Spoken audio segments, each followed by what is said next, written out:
നിന്റെ കുലമഹിമയും തറവാട്ട് മഹിമയും നീ തെളിയിക്കണം. നീ ഒരു അനാഥ പെണ്ണല്ല, രാജകുടുംബാംഗമാണെന്നും നിനക്ക് തെളിയിക്കാൻ സാധിച്ചാൽ നിന്നെ ഈ വീട്ടിലെ മരുമകളായി, അതായത് ഈ രമാദേവിയുടെ മരുമകളായി ഞാൻ പരസ്യമായിട്ട് അംഗീകരിക്കും.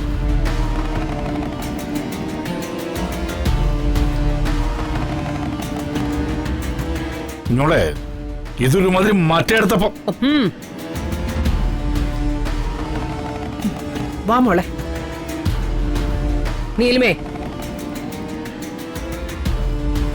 തന്റെ തറവാടിന്റെ പ്രൗഢി കാണിക്കുന്ന ഒരു അമൂല്യ വസ്തു എനിക്ക് സമ്മാനിക്കാമെന്ന് സമ്മതിച്ചിരിക്കുക ഐശ്വര്യ.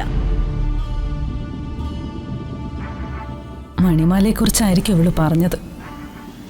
എന്നെ കൊന്നാലും ആ മണിമാല ഞാൻ ഇവൾക്ക് കൊടുക്കില്ല. ഇതറിഞ്ഞിട്ട് എന്ത് ധൈര്യത്തിലായിരിക്കും മണിമാല ഈ രമാദേവിക്ക് സമ്മാനിക്കുമെന്ന് പറഞ്ഞിട്ടുണ്ടാവുക. എന്തോന്ന് ഇവള് പ്ലാൻ ചെയ്തിട്ടുണ്ടെന്നുള്ളത് വ്യക്തമാ. സൂക്ഷിച്ചില്ലെങ്കിൽ വീണ്ടും ഇവള് തനിനിറം കാണിക്കും, അതുറപ്പാ. മിഥുനത്തിലെ പൂരം നാളിൽ അർജുന്റെ പിറന്നാളാ. അന്ന് എന്റെ മരുമകൾ എനിക്കാ ഉപഹാരം നൽകാമെന്ന് സമ്മതിച്ചിരിക്കുന്നു.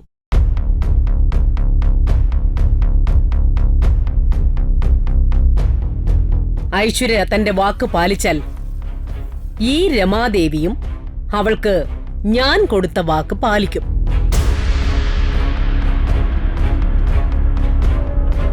ഹോം മിനിസ്റ്ററെ അടക്കം എല്ലാവരെയും ഇൻവൈറ്റ് ചെയ്തുകൊണ്ട് അർജുനും ഐശ്വര്യയ്ക്കും വേണ്ടി ഞാനൊരു ഫംഗ്ഷൻ ഇവിടെ നടത്തും. അതും രാജകീയമായിട്ട് നടത്തും.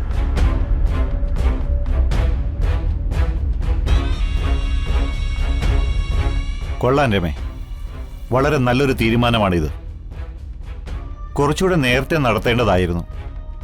സാരമില്ല, ബെറ്റർ ലേറ്റ് ദാൻ നെവർ എന്നാണല്ലോ. Advance congrats.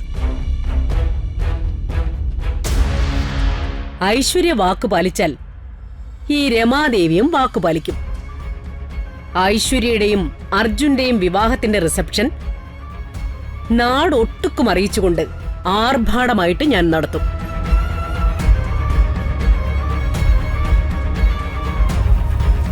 ഈ പറഞ്ഞതൊന്നും നടന്നില്ലെങ്കിൽ പിന്നെ എന്തു വേണോന്ന് അവൾക്കറിയാം. അല്ലേ ഐശ്വര്യ? എന്റെ ഈ ചോദ്യത്തിന് നീ മറുപടി പറഞ്ഞില്ല.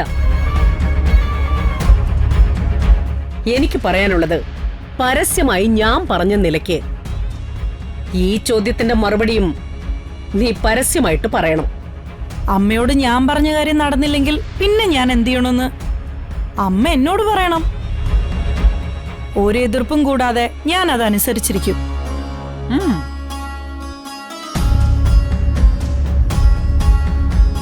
ഇക്കാര്യം എല്ലാവരെയും അറിയിക്കാനാണ് ഞാൻ വിളിപ്പിച്ചത്. ഇതിന്റെ ബാക്കി നടക്കാൻ പോകുന്ന ഫംഗ്ഷന് നമുക്കറിയാം.